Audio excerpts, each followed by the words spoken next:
Hey guys, what's up? Okay, so I have some cool news. Okay, nagawa ko na finally yung OpenClaw. Well, it's not really fully, let's say, fully deployed yet. Pero at least meron ng may progress dun sa OpenClaw. You know guys, OpenClaw is an open source AI assistant, okay? Hindi lang to parang let's say ChatGPT that you ask questions and it gives you answers, and you of course you can brainstorm with ChatGPT also, but you can also do that here. Okay, see, the only difference between ChatGPT and OpenClaw, or these agents, is that it can do daily tasks for you. Okay, so you can ask it to remind you something every day. Okay, pati it can help you track your expenses if you have it set up, okay, to let's say manage your expenses. Pwede mong kunyari every time na kunyari gagastos ka, or when you buy something, okay, you can talk to it through let's say Telegram, which is the what do you call that? Yeah, the Telegram, Discord, or WhatsApp. Okay, these are the messaging tools that it can be used or can be connected sa OpenClaw. So ang ginamit ko is Telegram. Ayun nga. So if ever you're outside, you're spending some money and you want to track it down, or you want to track it, ayun, pwede mo siyang sabihin, okay, I spent 25 USD for food, okay, and mark this as an expense. So when you send that, it will log it to your expense tracker in your system, and then yeah, so it's automated like that.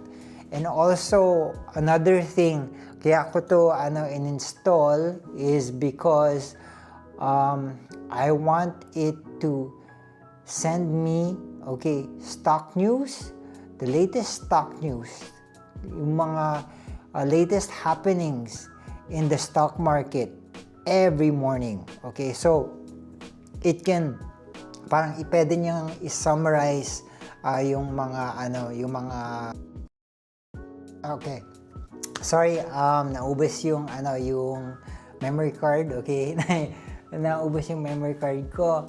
So ayun nga, where were we?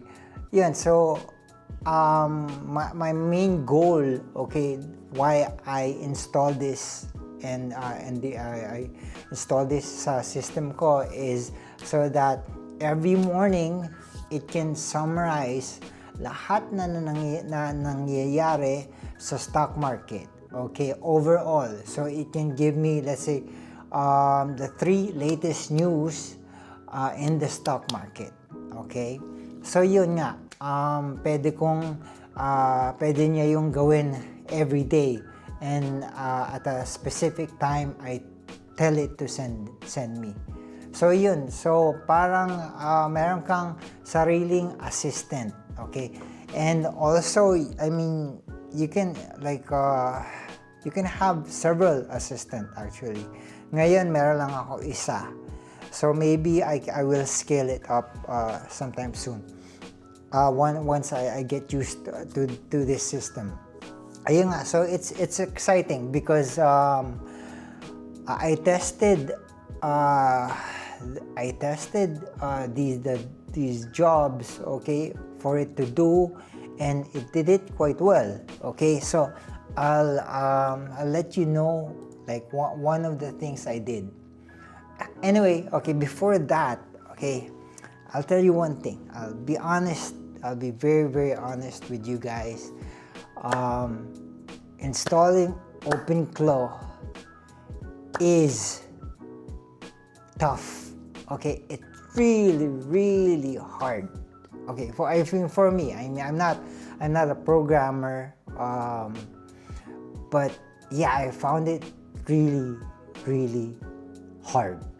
Okay, ang dami kong tutorial na pinanood sa YouTube, but not everything is working properly. Like sa kanila, I mean, it's like the installation is so straightforward, pero I encountered so many issues, okay? But what really, really helped me though is ChatGPT. So, ganun na lang gawin nyo. Kunyari, mag-install kayo ng OpenClaw if ever you guys are interested to test it out. Okay, follow a tutorial, okay? But if you encounter any problem or any issues, go to ChatGPT, okay? And then just follow it until you resolve this issue or this error. Ayun lang. Kasi, you know guys, I started this,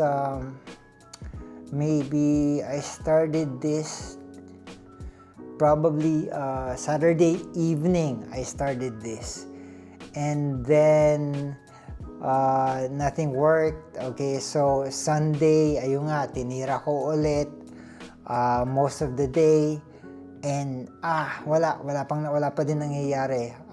But finally, evening ng Sunday, I got the agent to work. So, it was a basic agent. Okay, I can talk to it on Telegram, and also I can ask it to do some minimal job. Okay, and yeah, I got excited, and because I was progressing.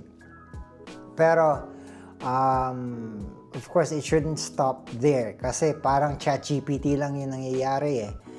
Ayun, so next is doing the cron jobs, which are the tasks for it to do, let's say daily or twice daily, to help me out in my research, okay, in my stock research. Ayun nga, so ayun na yung so I am at that point, okay? So regarding these tasks, okay, so ang ginawa ko, once all the issues has been resolved, all the errors, so ang ginawa ko for the first task, okay, is I gave it this command. Okay, so ito yung command, I'll just read it word for word, and also yung mga commands nyo, right? I mean, just ask ChatGPT to help you because sometimes it's very specific, okay? Very specific. Yung gusto nung OpenClaw is very specific yung mga words mo. You can't just tell it, send me the latest news on the war, on the US-Israel-Iran war. No, that will give you an error. So, proper way to do it is search the web, okay, for the latest news on the US-Israel-Iran war and summarize it for me. May mga ganun. So that's, it's very specific. So eto for my for the stock news, okay? So this is what ChatGPT and I came up with. So I told it, okay, search the web for the latest reliable United States stock market news. Focus on major indices, technology stocks, macroeconomic developments, major company headlines. Summarize the top 5 developments for each one. Include headline, why it matters, and source name. Then include overall market tone, bullish, bearish, or mixed. Biggest risk to watch next. Okay, then send me the summary. So ayun, hindi pa ako familiar sa paano gumawa ng commands, okay? But I'm just asking ChatGPT to do it since nandiyan na din siya. Gosh, parang alam nyo, I mean, pagka meron ng ChatGPT, parang hindi na natin kailangan mag-isip, which is really bad because our brains are like kind of, rotting because we're not thinking, we're not using it to think anymore. Pero yun, so getting back to this. So yun nga, so I asked it to send me this. And, okay, here's the result. Okay, so this is my Telegram, okay? So the result is, okay, based on my web research, here's your stock market summary. Oh, ito pala, yung name ng agent ko is Porsche, okay? It's P-O-R-S-H-A. It's nice, right? Because I like the car, the Porsche cars. Hopefully I can own that one day. Let's see. Oh yeah. So ayun nga, based on my web research, okay, so ito na yung response ng OpenAI. Ito na yung binigay sa akin, okay? So based on my web research, here's your stock market summary. Top 5 stock market developments. Nasdaq Composite surges on tech optimism. Okay, I'm just gonna read the headlines. Okay, guys. So 2, Fed holds rates steady amid sticky inflation. 3, Nvidia and tech sector momentum. Okay. 4, Intel and Micron earnings catalysts. 5, Meta's AI-driven workforce cuts. Okay? And then, ito yung overall market tone, which is so cool, right? Pero this is the overall market, okay? So, sabi niya, bullish with caveats. The tech-heavy Nasdaq's performance and AI sector strength suggests fundamental optimism remains intact. However, the Fed's higher for longer stance due to sticky inflation creates structural headwinds. The market is betting that AI productivity gains will ultimately offset rate restraint, but it's watching inflation data and Fed guidance closely. So, and then there's like biggest risk to watch, the Fed September 2026 rate decision.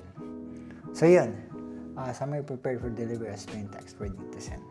Okay, so yun, so it gave me all that, okay? So that's what I'm gonna receive every morning. So parang, ayun, na-aggregate na niya lahat ng top, let's say what did I say? Latest reliable US stock market news. So parang na-aggregate na niya yon and then sinummarize niya for me. So I mean, I don't have to go to Google or web browser or to any websites, right? Stock market websites, and look for these information. Kasi nandiyan na, binigay na sa akin, okay, ng OpenClaw or ni Porsche, okay, every morning. So parang yun nga, 'di ba? Dumali yung trabaho natin and parang yun nga, streamline din. And yeah, so it's easier, okay?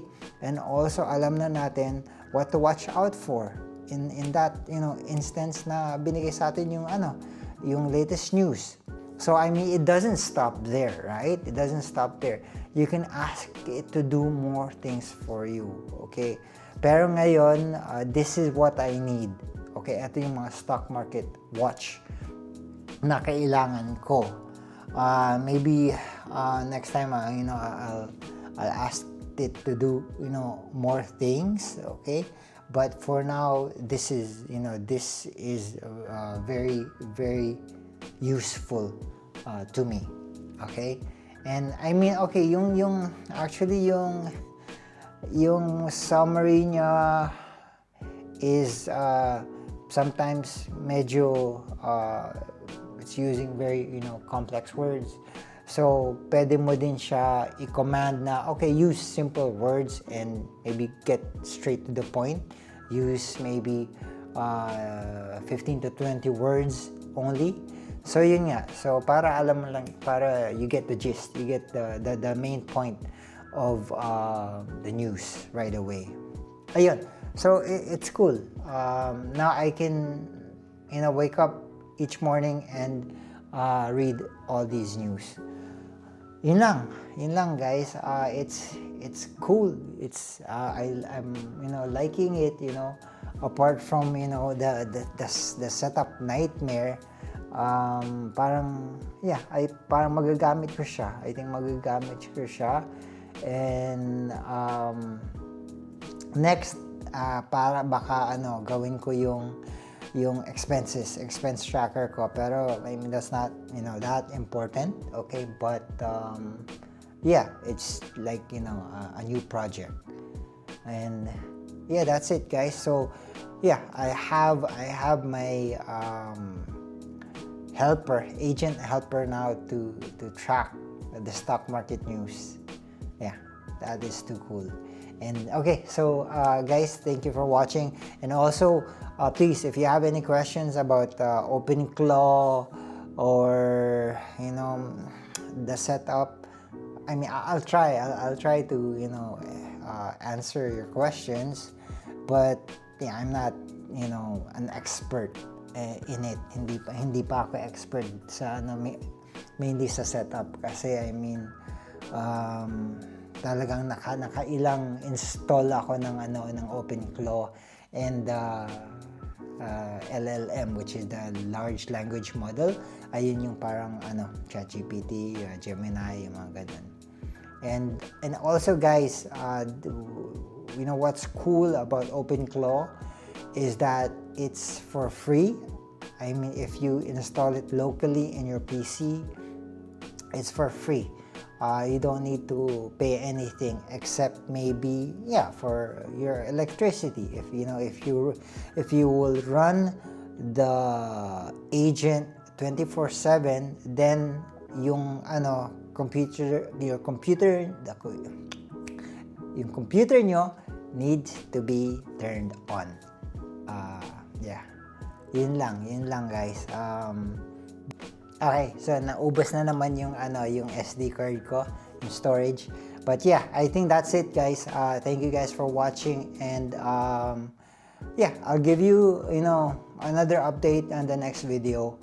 Thank you and see you soon. Bye-bye.